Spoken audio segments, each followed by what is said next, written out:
कल की अवतार जीते जी कई बार मृत्यु को प्राप्त होंगे।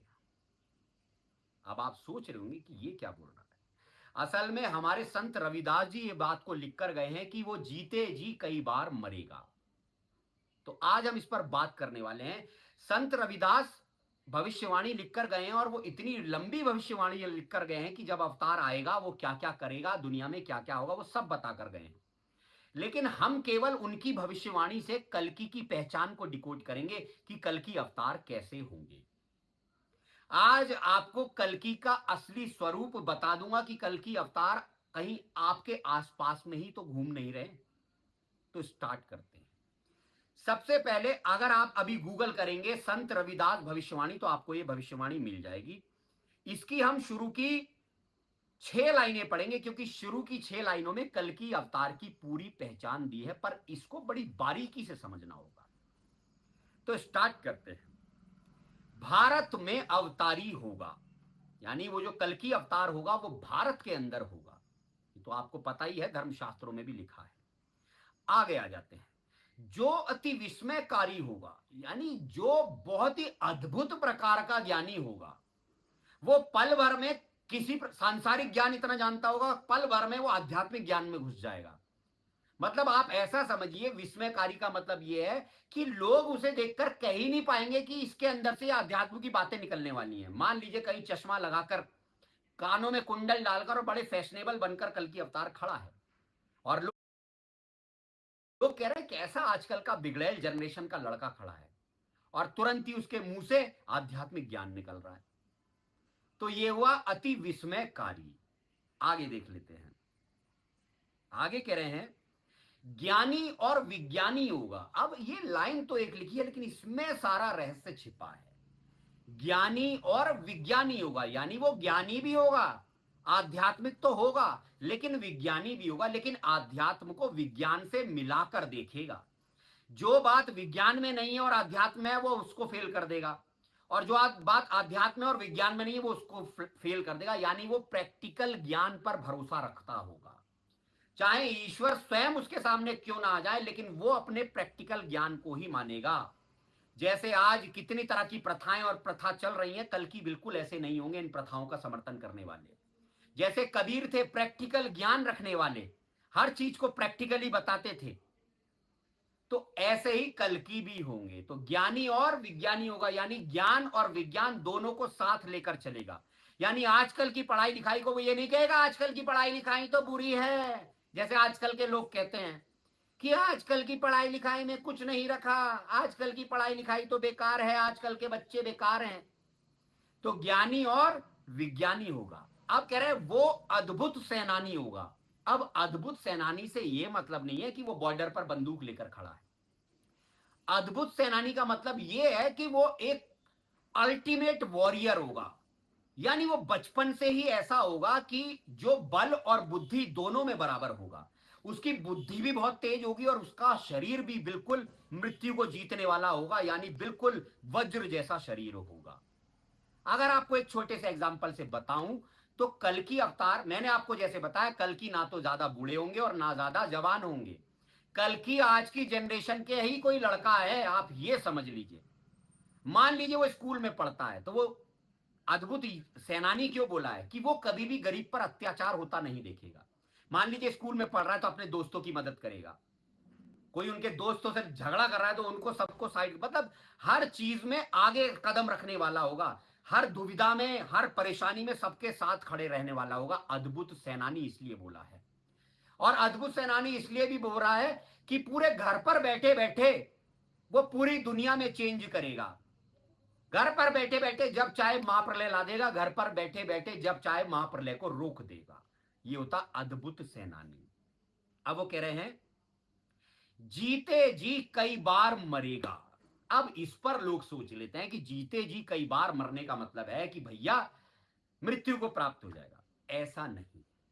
जीते जी कई बार मरने का मतलब यह है कि वो बहुत ज्यादा संघर्ष में होगा, पैसा सम्मान सब उससे दूर हो गया होगा, उसकी हालत ऐसी हो गई होगी।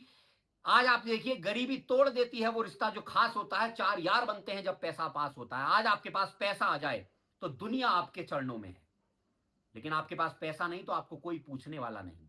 ऐसा ही कल की अवतार के साथ होगा। कल की अवतार बड़े संघर्ष में जी रहा होगा, पैसे कौड़ी सब चीज से परेशान होगा। जब पैसे नहीं होंगे तो अनेक प्रकार की परेशानियां और बीमारियां इनको घेर लेंगी।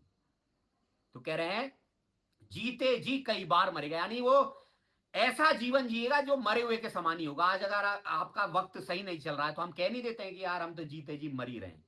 तो उसका समय कुछ ऐसा होगा कि वो जीते जी कई बार मरेगा, मतलब इतना परेशानियों में होगा। एक समय ऐसा आ जाएगा इतने बलवान शरीर का उसका शरीर जर्जर हो जाएगा, बिल्कुल जर्जर, मृत्यु को प्राप्त होने वाला। उसको भी कई बार ये लगने लगेगा कि मैं बस मरने वाला हूं, लेकिन मरेगा नहीं, जीते जी कई बार मरेगा। अब सबसे मेन पॉइंट आ गया है जो मैंने आपको बताया है, छदम वेश में वो विचरेगा। अब अभी पहले आप गूगल करिए छदम वेश क्या होता है, तो आएगा ऐसा वेश बनाना जिससे कोई पहचान ना पाए। और मैंने पिछले कितने वीडियोस में आपको बताया है कि कल की अवतार कुछ ऐसा वेश बनाएंगे कि आज के लोग सोच भी नहीं सकते होंगे कि ये कल की हैं। जैसे मैंने आपको बताया था, हो सकता है कल की अवतार को कोई बार में बैठा देख ले, हालांकि वो पी ना रहे हो, बार में बैठा देख ले। कल की अवतार को कहीं इधर उधर कोई देख ले, मान लो किसी वैश्यालय के पास देख लिया किसी ने। अब आप कहोगे हाँ ये क्या बात कह दी, अरे हमारे कबीर साहब ने तो इतनी लीला करी है, वैश्या के पास चले गए थे शराब की बोतल लेकर ताकि लोग उनको पहचान ना पाए। तो छदम वेश में इसलिए विचरना है कल की अवतार को कि कोई भी कुपात्र, कोई भी पापी राक्षस कल्कि को पहचान ना पाए, और देवताओं के सामने वो अपनी झलक हल्के हल्के प्रस्तुत करते रहेंगे। जो अच्छे जीव होंगे वो समझते रहेंगे कि कहीं यही तो कल्कि नहीं है। तो छदम वेश में वो विचरेगा, मतलब ये है कि वो राक्षसों को भ्रमित करने के लिए ऐसा वेश बना लेगा। जैसे आज मैं आपको बताऊं, आज आजकल की जनरेशन के लड़कों को बड़ा ही, लड़के लड़कियों को बड़ा ही तुच्छ माना जाता है कि आजकल के जनरेशन के लड़के लड़कियां तो ये बहुत गलत काम करते हैं, कोई लिविंग में रहता है, कोई कुछ करता है। तो कल की अवतार आज की जनरेशन के कोई लड़का ही होगा, आप ये ध्यान रख लेना। हो सकता है मस्त बाल बनाकर कानों में कुंडल डालकर बड़ा फैशनेबल बनकर घूम रहा हो। तो ये हुआ छदम वेश में विचरना। अब आजकल के जो टीका लगाए हुए लोग हैं, वो लोग हैं, ये सोचते हैं कुपात्र और सुपात्र कौन है। असल में कुपात्र कोई कपड़े पहनने से नहीं हो जाता। डोंट जज a book by its cover, आज भी हमारे यहां बोला जाता है कि अरे ऐसे ऐसे कपड़े पहन रहे हैं आजकल के बच्चे। डोंट जज a book by its cover. आप किसी की वेशभूषा से ये नहीं पता लगा सकते उसके मन में क्या चल रहा है। ऐसे भी बाबा निकले हैं जो बाबा वाला, संतों वाला वेश बनाए हुए हैं और बलात्कार के केस में अंदर गए थे। तो आजकल के जो लोग हैं, आप कुपात्र किसको मानेंगे? कुपात्र कौन है? कुपात्र कोई साधु के कपड़ों में भी हो सकता है। ऐसा नहीं कि आपने भगवा कपड़े पहन लिए और आपने टीके लगा लिए तो आप सुपात्र हो गए, आप साधु हो गए। कबीर कहते हैं तन को जोगी सब करे, मन को बिरला कोय, और सहज सब विधि पाइए जो मन जोगी होए। कि तन को रंगने वाले तो साधु कलयुग में बहुत मिल जाएंगे, लेकिन मन को रंगने वाला साधु कोई एक होगा, और वो कौन होगा? कल्कि होंगे। सहज सब विधि पाइए जो मन जोगी होए, और उसके लिए कुछ असाध्य ही नहीं है जिसने अपने मन को जोगी बना लिया है। तन का विषय ही नहीं है। अगर ये तन को जोगी बनाने वाले बाबाओं के अंदर कोई पावर होती तो दुनिया में इतना अत्याचार, इतना पापाचार हो रहा है तो ये क्यों हो रहा है? हर एक कदम पर आपको एक बाबा मिल जाएगा, एक मंदिर मिल जाएगा, तब भी दुनिया में इतना अत्याचार क्यों हो रहा है? कोविड आया तो ये तन को जगने वाले, रंगने वाले जोगी कहां थे? क्यों नहीं रोक पाए? क्योंकि केवल कपड़े बदल रखे थे, मन नहीं बदला था। ऐसे ही कल की अवतार कपड़े तो बड़े उल्टे सीधे पहनेगा, छदम वेश में विचरेगा, आजकल के एक लफंगा लड़का बनकर घूमेगा, जिससे कि ये जितने भी आज सुपात्र बन रहे हैं ना, इन पर उंगली उठाने वाले आज की जनरेशन के बच्चों पर, ये इन्हें ना पहचान पाए। क्योंकि देसी घी कभी भी नाली में नहीं डाला जाता, वो सुपात्र को दिया जाता है। तो कल की अवतार ये छदम वेश जो बनाएंगे वो इसीलिए बनाएंगे कि राक्षस प्रवृत्ति के लोग इन्हें ना पहचान पाए और दैविक प्रवृत्ति के लोग इन्हें पहचान ले और वो सतयुग में जाए। छदम वेश में विचरना ये हुआ। और एक बात आपको बता दूं, कल्कि को भी खुद को पता नहीं लगेगा कि मैं कल्कि हूं, बस थोड़ा सा अंदाजा रहेगा यार कहीं मैं ही तो नहीं, कहीं मैं ही तो नहीं हूं। 100% कभी पता नहीं चलेगा कि मैं कल्कि हूं। कब पता चलेगा मैं आपको बताता हूं। जिस दिन इस दुनिया में वो दिन आ जाएगा महाप्रलय का, और पानी आ रहा होगा उछल कर, समुद्र आ रहा होगा, और कल की ऐसे ही खड़े होंगे और समुद्र उनको रास्ता देकर चला जाएगा। जब वो शरीर वाला इंसान वो देखेगा हर कोई आपदा उससे बचकर भाग रही है, इधर तो दुनिया आपदाओं से बचकर भाग रही है, उधर आपदा कल्कि से बचकर भागेगी। पानी आ रहा है साइड हो जाएगा, आग आ रही साइड हो जाएगी, परमाणु गिर रहा है साइड हो जाएगा। तब कल्कि को पता लगेगा अबे मैं ही हूं कल्कि अवतार। बता रहा हूं मैं अपना अनुभव। पहली बात, कभी कोई आके कहे अरे ये कॉपीराइट तो भगवान पे हमारा है, इसने कैसे कह दिया?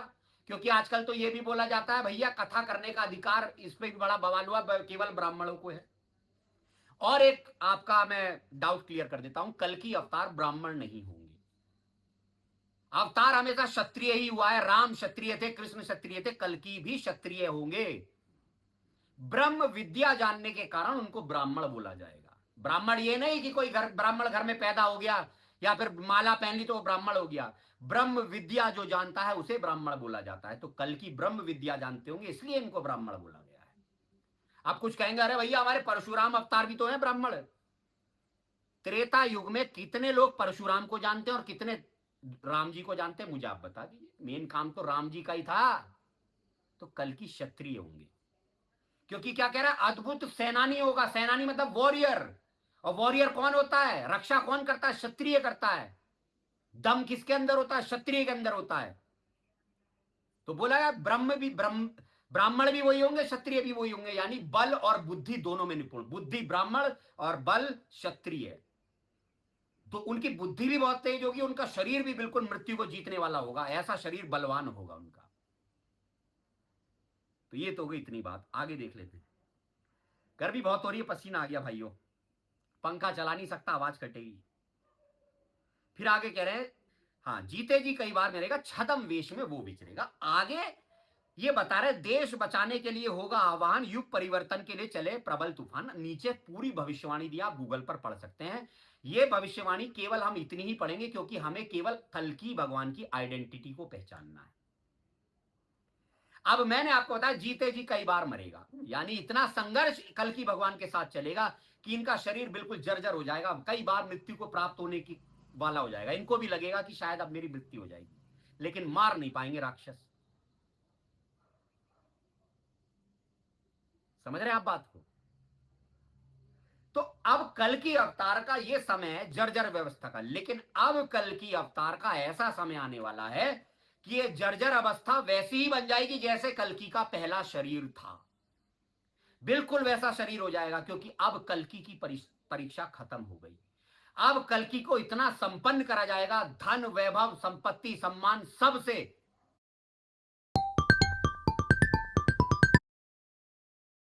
कि कल्कि वापस से वैसे हो जाएंगे। आपने देखा होगा आज धन की ही पावर है, जिसके पास धन है वो राजा हो जाता है। आज ही अगर आपके पास धन आ जाए, आपके पास पैसा पड़ा हो अकाउंट में, तो आपका दिल शेर रहता है, खुद ही दिमाग सही रहता है। अब तुम कहोगे कल्कि को इसकी, भाई मानव आया है, मानव रूप में तो सब कुछ मानव के साथ जो होता होगा वो उसको झेलना पड़ेगा। उसको भी टेंशन होती होगी, उसको भी परिवार की टेंशन होती होगी, उसको भी डर लगता होगा, सब कुछ होता है। लेकिन अब कल्कि अवतार को संपन्न किया जाएगा। मैंने आपको पहले बताया कल्कि अवतार के दिमाग में कई टेंशन है, परिवार की, सब कुछ। माया ने इनको रोक रखा है, रिश्तों ने, मोह ने इनको बांध रखा है ताकि ये अपने स्वरूप को पहचाने नहीं। लेकिन अब कल्कि को सब कुछ दिया जाएगा, धन वैभव सम्मान सब कुछ दिया जाएगा कल्कि अवतार को। और जब ये सब कल्कि के पास आ जाएगा तो कल्कि अपने 100% दिमाग से अपना ज्ञान बांटेंगे पूरे खुश होकर। तब उनके अंदर से ऐसा अद्भुत ज्ञान निकलेगा कि दुनिया चौंक जाएगी कि यार ये क्या बातें कर रहा है। तो कल्कि अवतार आज कल के बिगड़ैल जनरेशन में से ही है, ये मैं आपको बता रहा हूं 100% मेरे अनुभव के अनुसार। यही छदम वेश है ताकि राक्षस प्रवृत्ति के लोग पहचान ना पाए और देवता उनको समझ जाएं यही है, और वो सतयुग में चले जाएं। आपने देखा समुद्र मंथन हुआ था तो राक्षसों ने वासुकी की नाक का पकड़ा मुंह और देवताओं ने पूछ। वो कोई वैसा वाला सांप नहीं और खींच रहे पकड़ के। मुंह पकड़ने का मतलब ये हुआ राक्षसों ने मुंह पकड़ा, मतलब अब जब कल की अवतार प्रकट होगा सबके सामने आएगा तो वो अपना ज्ञान देगा। तो राक्षस प्रवृत्ति के लोग जो हैं इनका मुंह पकड़ेंगे, इनकी बात को काटेंगे। और ज्यादातर राक्षस प्रवृत्ति के लोग ये जो आज दैविक प्रवृत्ति के बने बैठे हैं यही होंगे। और देवता जो होंगे वो उनसे पूछेंगे, उनके ज्ञान को पसंद करेंगे, उनकी चीजों को देखने लगेंगे, उनके ज्ञान को समझेंगे। तो इसलिए उन्होंने पकड़ी पूंछ, उन्होंने पकड़ा मुंह। तो कल की शायद आपके आसपास ही घूम रहे हैं, बस हमें पहचानने की देर है। और एक मस्ट बात, कल की सबको कल की बना देंगे। अपने जितने भी भक्त हैं, डिवोटी हैं, उन सबको कल की बना देंगे। कल की कभी भी गुरु और चेला नहीं बनाता है। वो कभी किसी का गुरु बनकर नहीं बैठेगा और किसी को चेला नहीं बनाएगा। वो सबको अपने जमा समान बना देगा, सबको कल की बना देगा, सबको अपने ज्ञान से। वो कहेगा अरे तुम ही कल की हो भाई, तू अपने स्वरूप को पहचान, तू भी कल की हो जाएगा। सबको कल की बना देगा। तभी तो आपने देखा होगा सतयुग में इतने लोग बचते हैं कुछ। तो कैसे बचते हैं? मौत को जीत लेते हैं। अब मौत को जीतना किसी आम आदमी की बस की बात है? ईश्वर ही तो जीत सकते हैं। वो सबको कल की बना देंगे। भाई दिल से बोलता हूं, दिल से। कोई पाखंड नहीं, कोई छल नहीं। पैसा चाहिए, खूब चाहिए भाई, ईमानदारी का चाहिए। भूखे भजन ना होए गोपाला, ये रखी तेरी कंठी माला। लेकिन झूठ नहीं बोलूंगा, इस तारीख को ये हो जाएगा, इस तारीख को ये हो जाएगा, व्यूज लेने के लिए ये सब नहीं करना भाई। रियल हूं, रियल रहूंगा। वीडियो अच्छा लगा हो तो कमेंट, लाइक करें हमारे वीडियो को, और कमेंट में हाइप का ऑप्शन आएगा, उसमें हमें मार्क्स दें। और चैनल को सब्सक्राइब करें, वीडियो को शेयर करें, और कोई कर सके तो हमारे चैनल को फाइनेंशियली सपोर्ट करें। हर हर महादेव।